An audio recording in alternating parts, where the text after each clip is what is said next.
What's up, everybody in YouTube land? It's Oni the Demon Slayer. I hope y'all are doing good today. I want to make like a two-part video, and I don't mean the video is going to be broke up into two sections. Half the video, what I'm talking about is half the video is going to be about one topic, and then the other half of the video is going to be about another topic. That's what I mean by breaking the video up. Okay, I kind of want to talk about some of the comics I've been reading lately because I've started getting back into comics, and I kind of want to show some old comics I've had for a while and how, kind of like what I like to read, because I really hate that woke bullshit and all these woke SJW NPC assholes that have infiltrated the comic book industry. Comic books was never about that bullshit. I don't know how in the fuck they've come into Marvel DC, but some of Image might be like that too, but I don't know. All the stuff I've got from Image is not like that, but I wouldn't doubt that some of it's there. Okay, here's one of the first ones. Birthright. Really good book. I think that's book. Here's book 3. This is book 2. I got book 1 around here somewhere. Let's see, where's it? It's over here. Yeah. This is book 1. I got 3 volumes of it, of the trades. I always buy trades. I don't buy single issues because I got a few comic book stores around here, but I hate going. I don't have time for that shit. I'm not a teenager. I'm not a young kid anymore. I can't go into a comic book store every, couple of weeks to see when the books come out, or once a month to see when the books come out. I just buy the trade, get it all over and done with. I just buy the trades. And I'm currently reading the first issue right now, and I like the first one. I'm halfway through it, so I ordered the other two. I ordered 2 more. There's like 9 volumes to this. It's kind of long. So, and they don't have no deluxe or anything yet, but this is a good book. It's about this little boy who gets, he goes into this like wormhole thing, goes to this other dimension to fight this evil guy, and he basically becomes a hero, and later on he's been gone for like a year, and he turns into this. That's his older brother, and that's Mikey, the little boy that's on the first cover. He's been gone a year in the real world, but in that other world, time moves a lot faster, so he's a grown man, and he grows up in a year, and, and they don't think it's him, which, understandable, but it's very good, it's very cool, from what I've read so far of it. Like I said, I like it so much, I bought the other 2 issues. Extremity. This is a really good book. This is book 2. This is volume 2. I got volume 1 also. I've done finished volume 1. Volume 1 is very, very good. This is volume 1. It's called Artist. Volume 1 is called Artist. This is volume 2's Warrior. Very good book. Finished it. It's about these 2 clans fighting each other. It's very, very awesome. Got a lot of action in it. Things like that. It's really good. Here's another book I've also read. Reborn. This is by Mark Millar. The guy who done Jupiter's Legacy and Kick-Ass and Nemesis and all that stuff. He also did Ultimates. The Ultimate Avengers.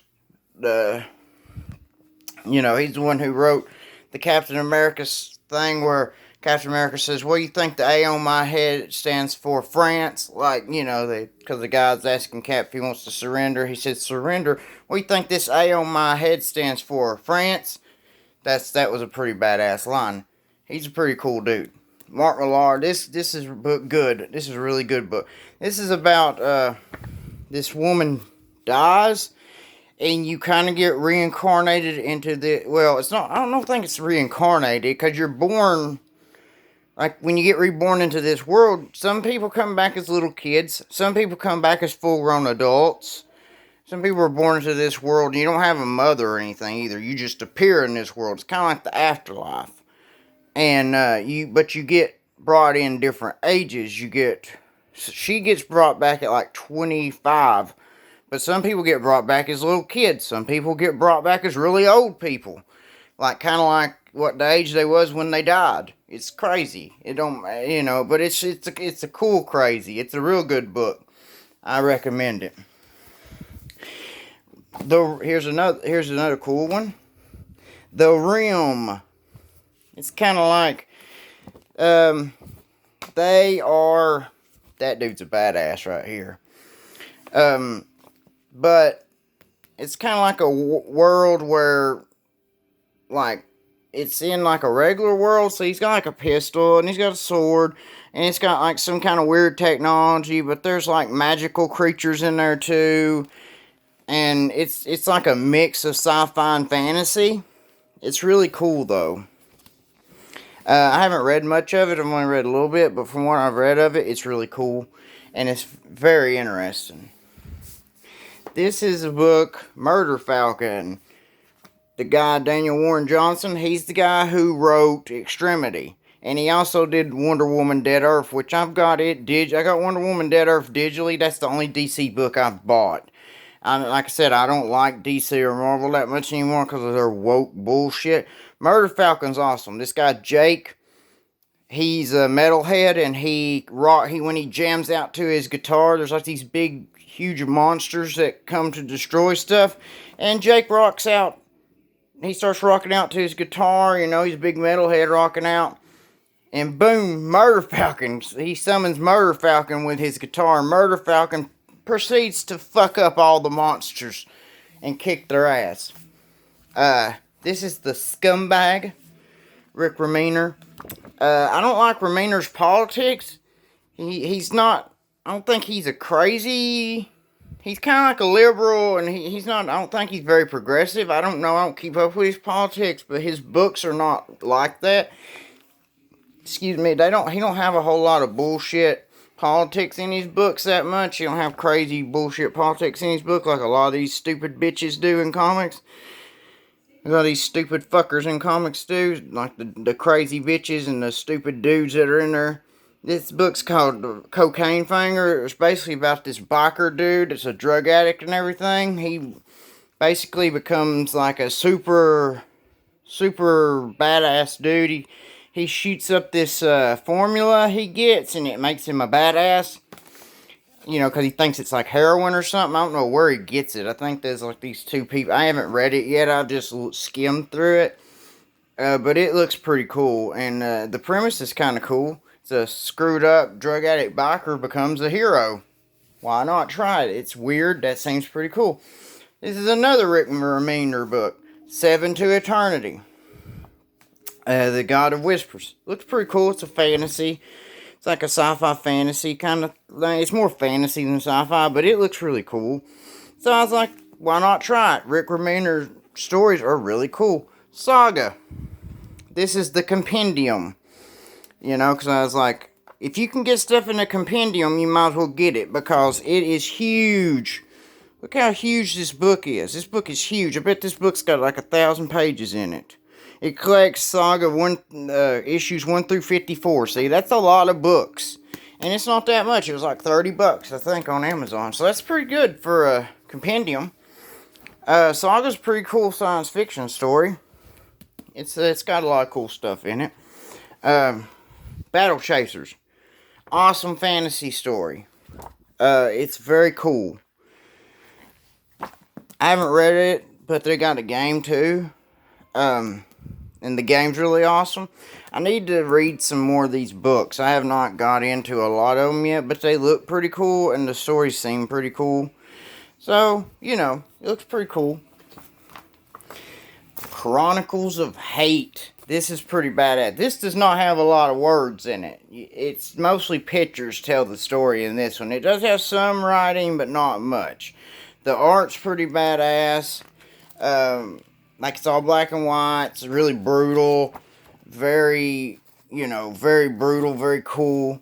I like the way it is. And if you notice, I've got all these paper in some of my books. These are the books I'm currently reading, which I'm reading a lot of them. This is not an Image book, actually. This is, I think, IDW. Yeah. Lock and Key. It's a Lovecraftian horror book by Joe Hill, which is Stephen King's son. That's his, what do they call that?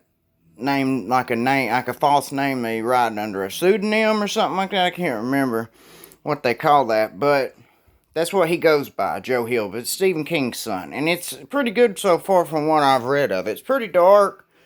It's basically like there's this house called the Key House, and this family lives in it, which they own it, like, they've always owned it, I think, or at least, the little boy and his brother and sister and his mom, their dad had got murdered, and they move in with their dad, with their uncle.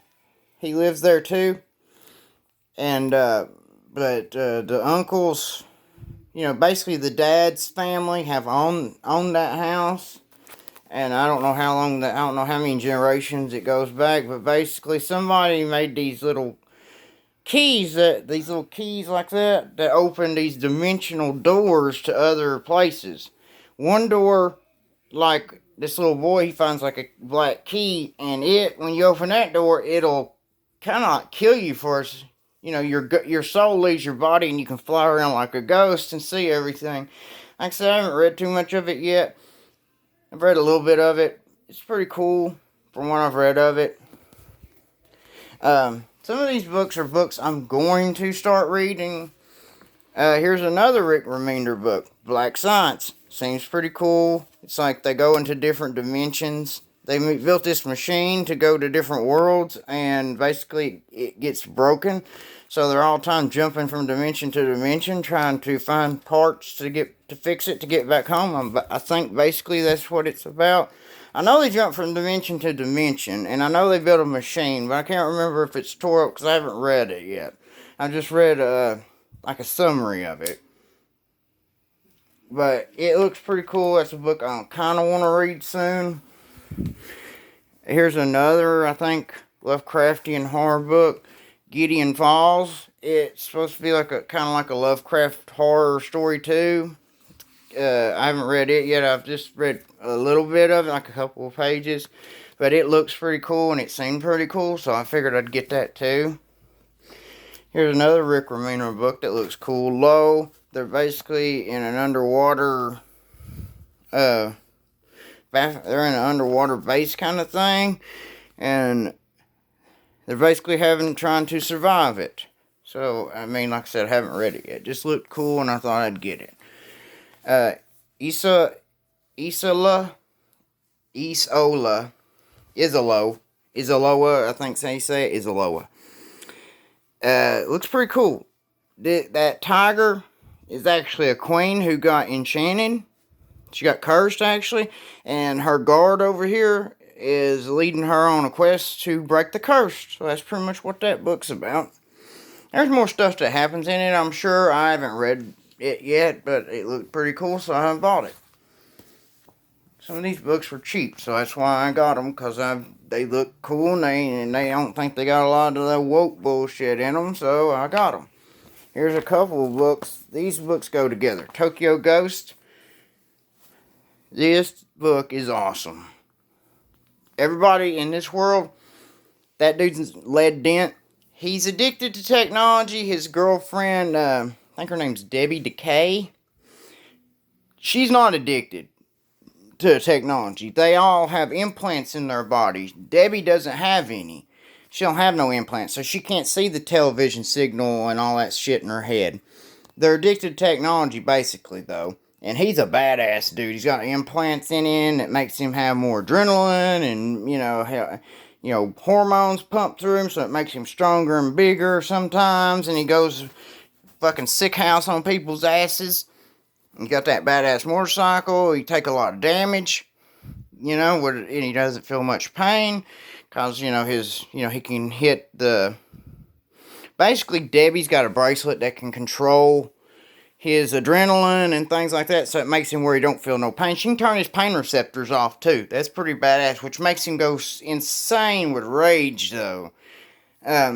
but it is very cool. And basically, in the first book, she's trying to get Dent off lead, off of technology, because he's very addicted to it. He doesn't pay no attention to her, and she's in love with him, but he basically don't know she's there because he's too busy watching his shows. It shows the little hologram screen like on his face the whole time. A lot of times when she's talking to him, it's like these little red and blue and green squares, and they're like television screens that project out like a hologram. So he's watching them all the time, even while he's driving them around and fighting. He sees those television screens all the time. I don't know how the fuck he even drives or does anything, because he's so hopelessly addicted to that shit, he can't even turn it off. And but that's a good book. That's also wrote by Rick Remender. And here's another Rick Remender book, Fear Agent. Seems very cool. He basically he hunts aliens. He's an alien bounty hunter, pretty much. Or he kills. I think he kills aliens mainly. He hunts them and kills them and things like that, which is pretty cool. Looks pretty cool, so I got it. Like I said, I haven't read some of these yet, but they look really cool, and the summaries of them seem pretty cool. Like what the summary of what the story was about seemed pretty cool, so I bought them. Now here's some of the old books from Image I bought, and I have read all of these. Body Bags. Oh, Body Bags. This is my most favoriteest comic books ever. Clownface and Pandy. Well, Panda. I call her Pandy. But her name's Panda. Badass. They're body baggers, which means they're bounty hunters. And in this world, if you're a body bagger, you can bring them in dead or alive. It's up to you. And there's another one, there's volume 2, Theories of Violence, which is like a collection of short stories. It's like a collection of little shorts. They don't connect really. Well, I think there's some of the stories that they don't connect together though. Like this one, Father's Day. This story connects together. It's like a collection of. It's like 5 books, or maybe not. Maybe not 5. I can't remember. But basically, that's the story of how Panda comes to live with Clownface. Father's Day. Theories of Violence. She's working for her dad, and they're basically the only 2 body baggers. In the first Father's Day, there was Pops and Pops' wife, but she gets killed. You never get to really see her. But then Pops dies later on, and then it's just Panda and Clownface in Theories of Violence. And it's pretty cool. You kind of get to see some of their crazy fights and shit like that in Theories of Violence. It's very cool book. I love it. Like I said, it's one of my favorite books ever. And here's another one of my most favorite books ever. Witch Doctor. Volume 2, Malpractice. Volume 1, Under the Knife. He's basically like a mystical doctor. He's a witch doctor. He basically works on people that get possessed. He kills supernatural monsters that cause people sicknesses, that cause people to die. So that's basically what he does. He's a supernatural doctor who works on supernatural illnesses and kills monsters a lot of the times that try to kill people and steal their souls and things like that. It's a pretty cool book. I like Witch Doctor. I wish they'd make more of them, but it's an old series, and I don't think they've ever wrote any more of it. But it's a very cool book. They're worth getting. I don't think they're that expensive either. But Witch Doctor is really awesome. Robert Kirkman's Battle Pope. This is hilarious. It's a hilarious book. It's really cool. The Pope here. The world gets raptured pretty much. The world goes into a rapture, and pretty much the Pope dies. God brings him back as this big, muscular badass that he is in this book. He's basically, before he got raptured, he's a little like chubby guy, like a little midget chubby guy before. Now he's like big, ripped, built like a brick shit house with guns, killing demons and stuff. It is very funny and very cool. He's got Jesus with him. because Jesus is supposed to be helping him kill stuff. And it's pretty cool. It's just a really cool little funny book. He fights God in this one. It's kind of funny. The reason why he fights God, because you'll have to read it and see. It's kind of dumb, but it's funny. The reason why he fights God. God gets pissed at him for something. But it's pretty funny. But yeah, basically, these are the books I've been looking at and reading. Or, going to read in the future. Some of them. Some of them I haven't started yet, but I'm going to read them in the future.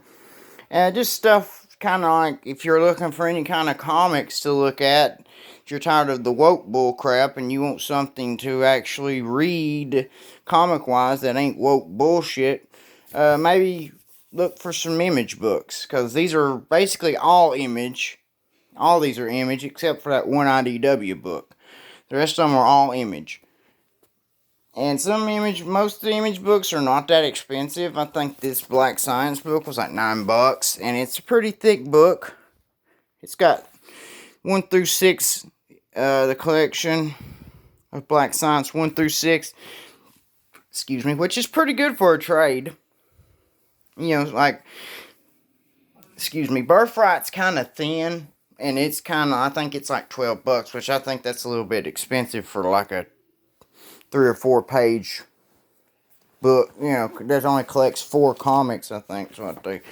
Let's see how many. I don't think it tells. But basically, I think there's only like 4 books in here. You should at least have 5 or 6 in a trade, I think. And now for the second part of the video. The sad state of metalheads and the way metalheads act.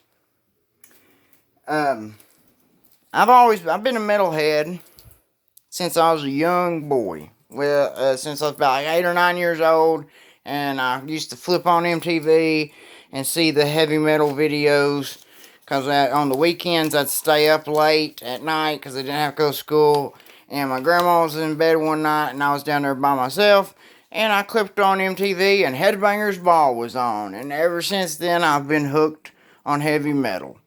I've always loved the dark imagery of heavy metal music and things like that, and they were all about guns and fire and blowing stuff up and girls with big tits and all that stuff. I liked that.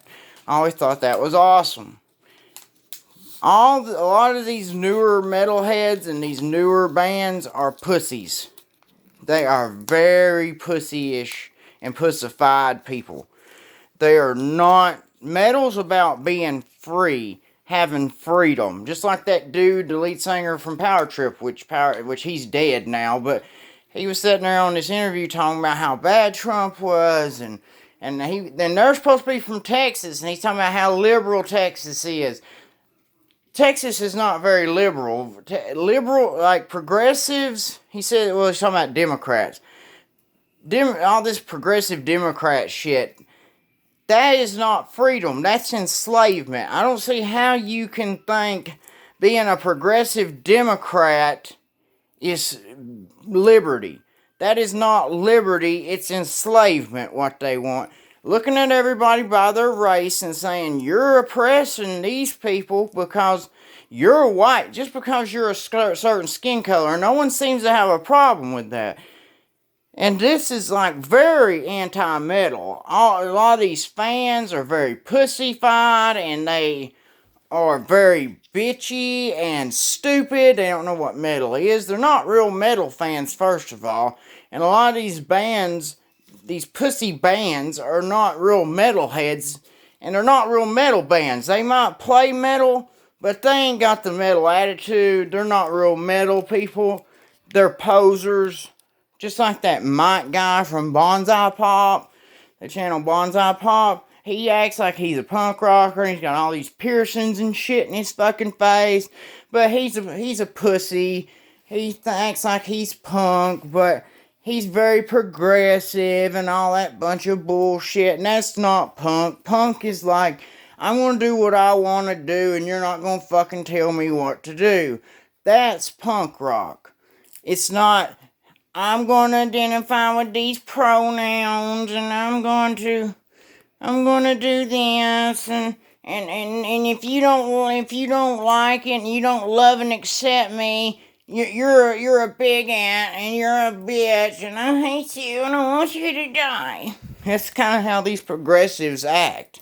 They're little pussy crybabies. Tolerance is not. You don't have to love somebody and be like, "Oh, I love you, little baby. Let me kiss that boo boo." You wanna be a zer. You wanna be 20 different genders. That's okay. I love you. No, that's not tolerance. Tolerance is saying you can do whatever you want to in your home and in your life, but don't push your shit off on me. I don't have to love you and be your best buddy and shit. That's not tolerance. That's forced acceptance. And, basically they're saying you either accept us or we're going to try to make your life a living hell. That's not tolerance and that's not real acceptance. Acceptance is like, yeah, I love and respect you and I accept what you are. You shouldn't want strangers to accept you. You should want strangers to be tolerant of you, which means tolerance just means you're allowed to exist and you're allowed to live your life the way you want to. You should only want acceptance from your friends and family and your parents. You shouldn't want acceptance from perfect strangers. You shouldn't even give a shit what a stranger thinks about you. So what? They're all these metalheads now, they're a bunch of fucking fags. I'm saying it. I don't care. They're a bunch of pussy fags. They're a bunch of faggots. They're a bunch of pussy faggots. And I don't mean gay fag. I mean weak fag. That's what fag means. Actually, faggot means a bundle of sticks anyways. But what fag is supposed to mean is like you're a weak ass. That's what it's always meant. You're a sissy. You're weak. I don't like this stupid shit the way these fucking people are too weak in the West. We need to start being stronger people. Fuck progressives. Fuck all you poser metal people. Fuck all you poser metal bands. That's kind of all I gotta say. So, take care of yourself. Be strong. If you're a man, be a man. If you're a woman, be feminine. Don't be a feminist. See you later. Take care of yourselves.